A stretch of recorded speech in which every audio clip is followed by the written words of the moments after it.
E aí, pessoal, tudo bem? Prontos para mais um mergulho profundo com a gente. Preparadíssima. Hoje a gente vai se aventurar num tema que está dando o que falar: a ascensão do populismo e os perigos para a democracia. É um tema super complexo, né? E para nos guiar nessa expedição, a gente vai usar o livro O Povo contra a Democracia, do Yasha Monk. Ah, o Monk. Ele manda bem demais. Não é muito. E já aviso, preparem-se para se surpreender. É, o Monk sempre traz umas ideias instigantes, né? Meus bombas. Ah. Tipo, a gente sempre ouve por aí que a culpa do populismo é da crise econômica, certo? É o que costuma dizer, né? A galera tá sem grana, revoltada e cai na lábia do populismo.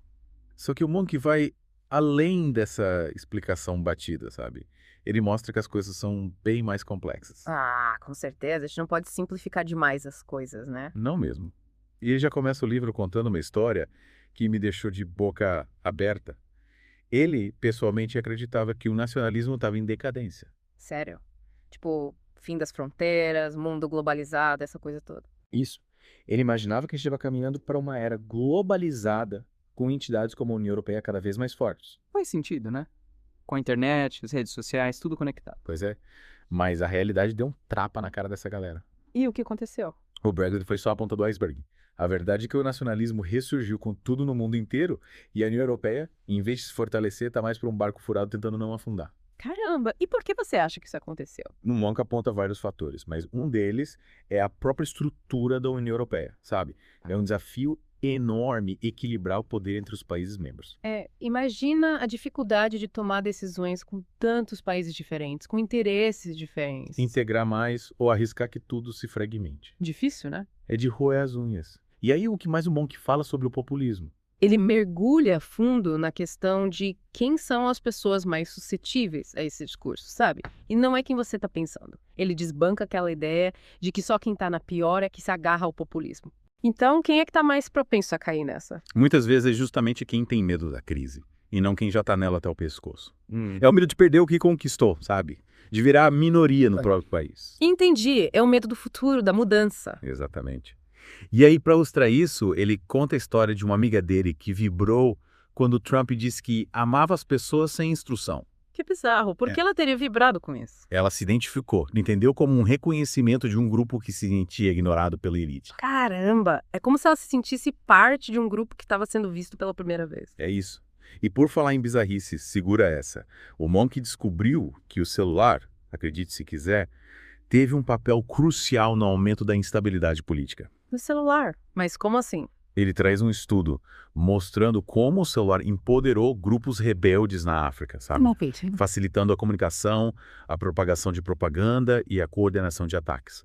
É como se a tecnologia tivesse dado um upgrade nos conflitos. Nossa, mas a gente sempre pensa no celular como algo que conecta as pessoas, né? Pois é, mas parece que ele também pode alimentar a divisão e o caos. Que loucura! E o que mais o Monk fala sobre isso? A gente mergulhou naquela ideia de que só a crise econômica explica a ascensão do populismo, né?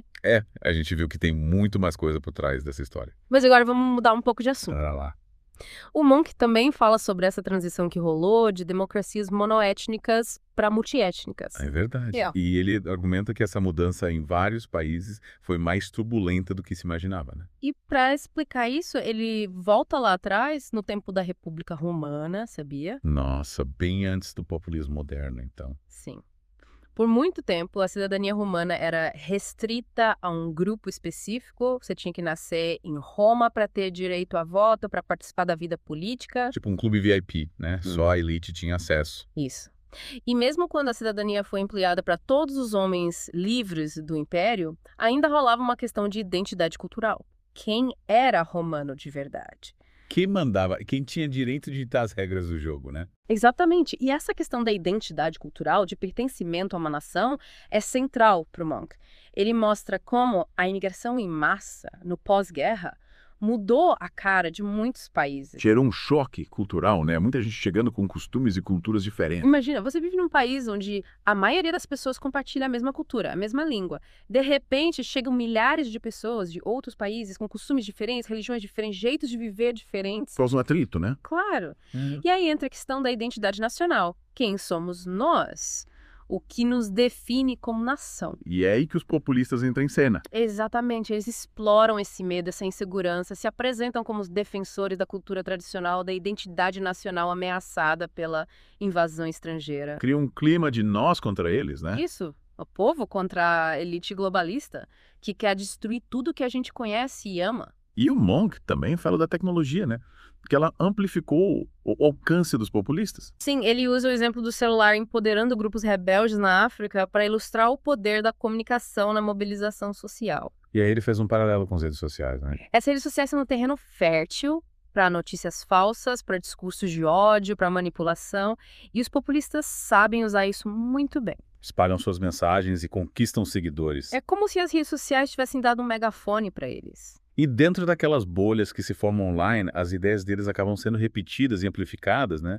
Cria-se uma realidade distorcida. É tipo um Matrix da vida real, as pessoas ficam presas num mundo de informações falsas. E aí, para piorar, o Monk traz a estagnação econômica para essa mistura. Em muitos países, a classe média viu seu padrão de vida estagnar nas últimas décadas, enquanto os ricos ficaram cada vez mais ricos. E essa estagnação gera frustração, raiva, a sensação de que o sistema está quebrado. E quem se aproveita disso? Os populistas. Eles chegam com suas soluções fáceis, suas promessas de um futuro glorioso. E conquistam o coração dos que se sentem abandonados pelo sistema. É a fórmula mágica do populismo, né? Misturmia de frustração, um discurso simplista. Pronto. E o resultado a gente já conhece. Erosão da confiança nas instituições, aumento da polarização, ascensão de líderes autoritários. Cara, a gente está navegando em águas turbulentas. Ufa! Chegamos na última parte da nossa expedição. A gente viu como o populismo se alimenta do medo, da frustração e da manipulação. É, a gente mergulhou de cabeça nos problemas, né? Mas e aí, o que a gente faz com tudo isso? Calma, calma. O Monk não nos deixa à deriva, não. Ele nos dá algumas ideias para fortalecer a democracia e evitar que a gente afunde de vez. Ah, que bom, porque o negócio tá ficando meio desesperador. Quais são as saídas? A primeira, segundo ele, é reformar o sistema político. Dar um upgrade nas instituições, sabe? Para que elas voltem a responder às necessidades da população. Tipo, consertar o barco e alto mar. É isso aí. E uma das reformas que ele defende é limitar o lobby. Lobby. Aquela influência de grupos poderosos que distorcem as decisões políticas. Exatamente. O Monk mostra como essa influência excessiva prejudica a democracia e beneficia só alguns poucos. É como se a gente tivesse um jogo de cartas marcadas. E Monk não alivia para cima dos poderosos, né? Não mesmo. Ele também fala de combater a desigualdade econômica com medidas tipo taxação progressiva de renda e regulamentação do mercado financeiro. Faz sentido, né? A gente viu como a desigualdade alimenta o populismo. Total. Ele argumenta que a concentração de riqueza nas mãos de poucos corrói a sociedade, gera revolta, abre espaço para discursos extremistas. É um barril de pólvora, né? E ele vai além da economia. Defende políticas públicas que promovam igualdade de oportunidade, tipo acesso universal à educação de qualidade. A educação. Essa é fundamental, né? Com certeza. Só com a educação a gente forma cidadãos críticos, capazes de analisar as informações, de identificar as fake news e de tomar decisões conscientes. E aí a gente consegue combater a manipulação, né? Exatamente. E o Monk também destaca a importância de combater a discriminação, o preconceito, a exclusão social. Uma democracia forte precisa ser inclusiva, né? Totalmente. Todos os cidadãos, não importa a origem, cor, gênero ou orientação sexual, precisam ter os mesmos direitos e oportunidades. E aí ele chega num ponto que me tocou bastante, a necessidade de renovar o espírito cívico. A gente precisa repensar nossa relação com a democracia. Deixar de ser só espectadores e assumir um papel ativo na construção de um futuro melhor. Cheio de reclamar do governo e dos políticos, né? É isso aí. A gente precisa participar da vida política, se engajar em causas sociais, defender os valores democráticos no dia a dia. Como se a gente tivesse que reconstruir nossa casa democrática tijolo por tijolo. É essa a ideia. E o Monk nos chama para ter coragem, para resistir ao autoritarismo, para defender a liberdade, a justiça, a igualdade. A democracia não é um presente, né? É uma conquista que precisa ser defendida a cada dia. Exatamente. E essa luta não é em vão. A democracia, por mais desafiada que esteja, ainda é o melhor sistema que a gente tem.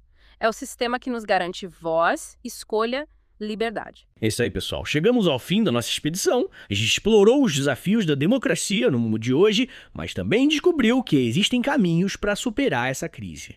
A gente viu como o populismo é perigoso, mas também aprendeu como podemos fortalecer a democracia. E a bússola para essa jornada está em nossas mãos. Valeu por ter embarcado nessa aventura com a gente. Esperamos que essa viagem tenha plantado em vocês a semente da esperança e da ação. O futuro da democracia depende de cada um de nós.